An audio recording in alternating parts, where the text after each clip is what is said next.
Bonjour à toutes et tous et bienvenue dans ce nouveau numéro du MAG Lannion Trégor consacré au tourisme et non pas à la culture traditionnelle de Bretagne, contrairement à ce que vous auriez pu imaginer, même si les danses et musiques traditionnelles de Bretagne sont un véritable argument pour ceux qui viennent visiter notre région. Alors, focus sur cette belle ville de Lannion, porte d'entrée de la côte de granit rose qui recèle d'un tas de propositions aussi inattendues qu'insolites. Je vous parlerai d'une plage paradisiaque, d'une distillerie ancestrale ou encore d'un manoir où on peut boire, manger et écouter de la musique. Mais pour avoir toutes les bonnes informations, il faut aller à l'Office du tourisme et c'est de ce pas que nous y allons en dansant.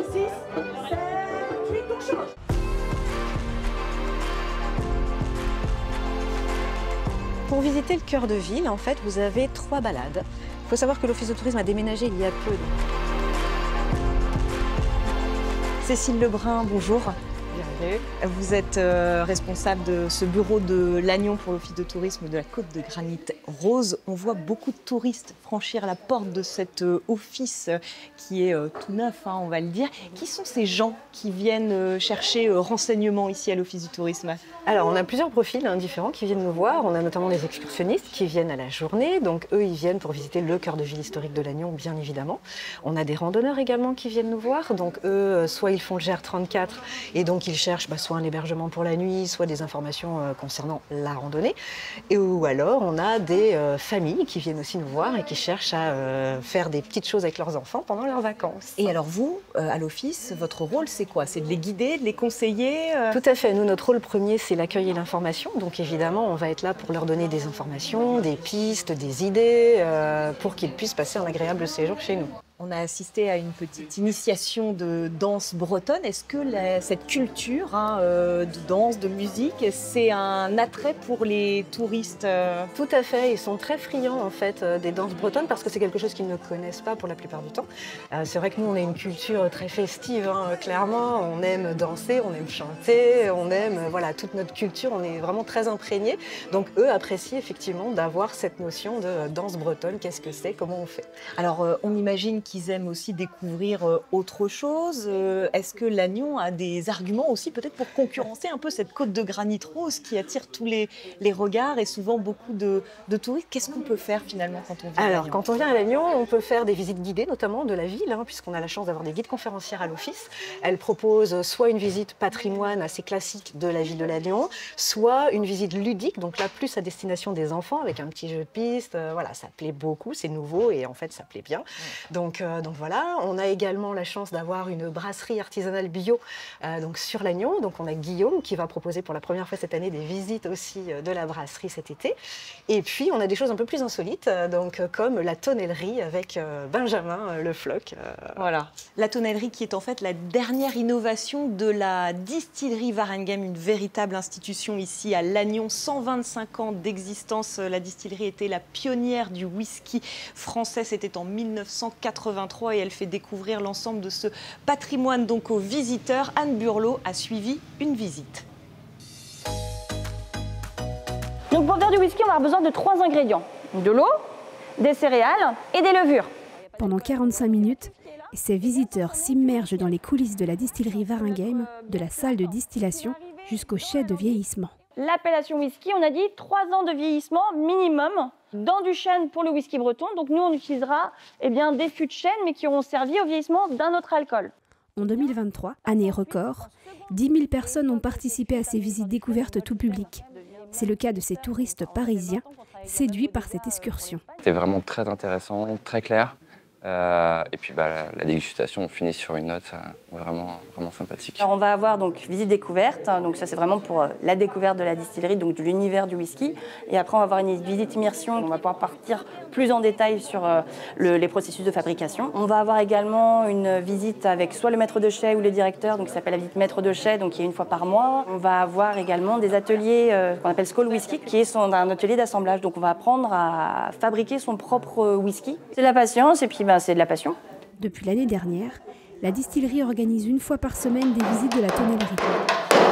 Benjamin Le Floch, le seul artisan breton tonnelier, présente son métier au public.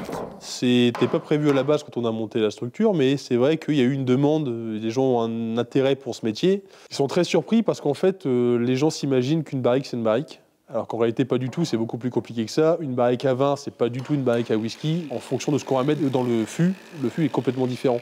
L'idée, c'est quand même de pouvoir ouvrir la tonnellerie, parce que c'est un métier qui est assez fascinant, le métier du bois. C'est un métier qui est très ancien, parce que ça remonte à la Gaule. Et puis ça participe aussi à une histoire où nous, on travaillait avec le père de Benjamin, qui est notre tonnelier aujourd'hui. Et on a racheté la tonnellerie et on l'a déplacée sur Lannion. L'idée était de préserver justement ce savoir-faire. À l'avenir, le site industriel accueillera aussi un atelier de brassage et un bar à whisky.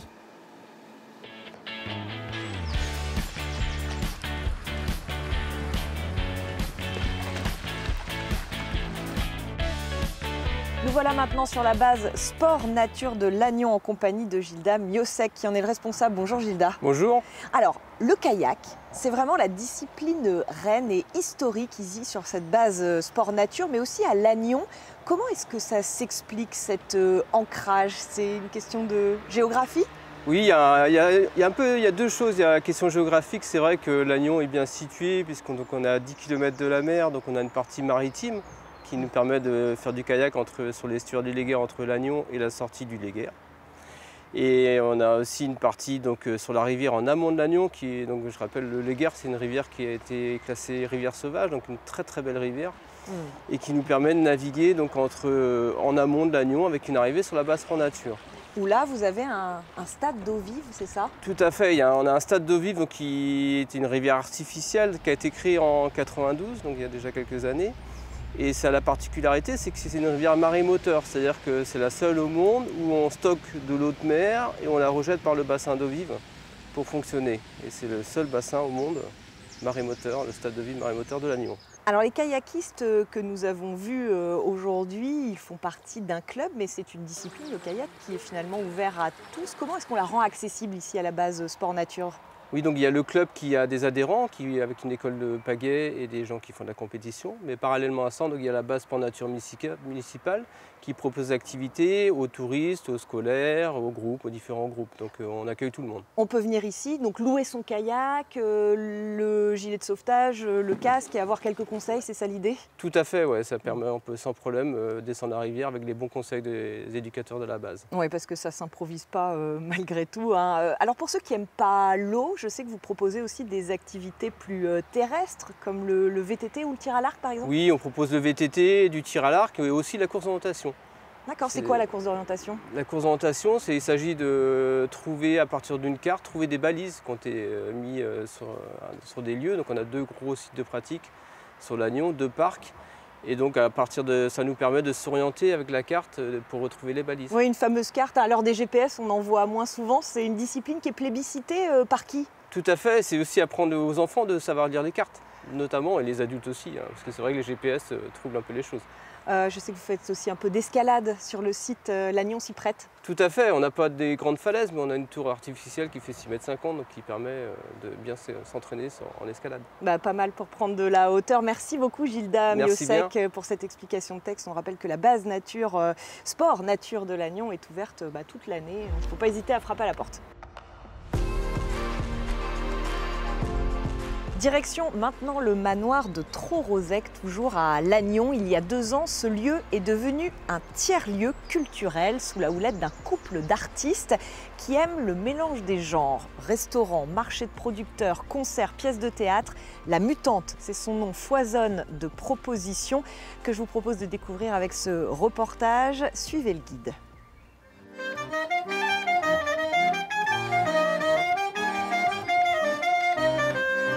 Tous les matins, je mesure la chance qu'on a, disons, de pouvoir mener ce projet. Je trouve que c'est vraiment une chance inouïe, quoi.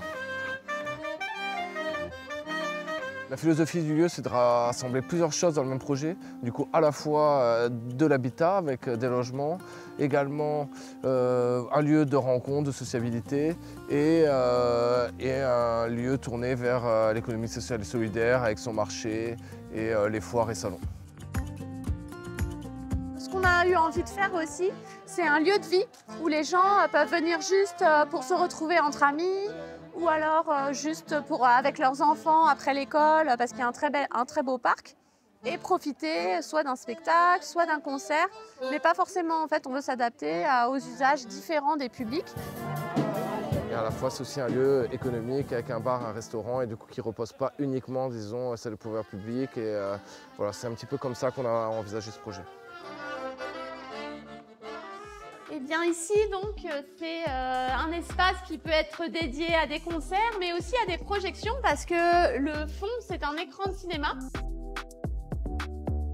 Nous, ce qui nous motive, c'est de faire vivre déjà un tissu artistique local, parce qui est très riche, il y a beaucoup de choses, il y a beaucoup de propositions intéressantes. Après, le deuxième aspect, c'est quand même du tout public, quoi, avec tout ce qui est spectacle, avec pas mal de spectacles de cirque, de propositions, qui va pour les enfants. Et du coup, nous, quand même, le grand prix, c'est le côté, par exemple, musical, beaucoup dansant. C'est quand même avoir un côté festif pour le public. Et voilà, c'était une après-midi à la mutante manoir de Trorozec. À bientôt et au plaisir de vous accueillir.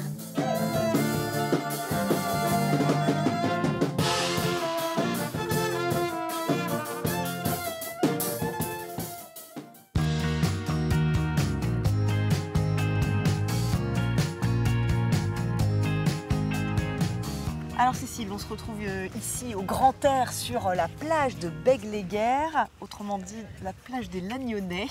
Qu'est-ce qu'elle a de particulier cette plage? Alors c'est une plage qui fait partie effectivement de la ville de Lannion. On est à l'embouchure de la rivière du Léguer.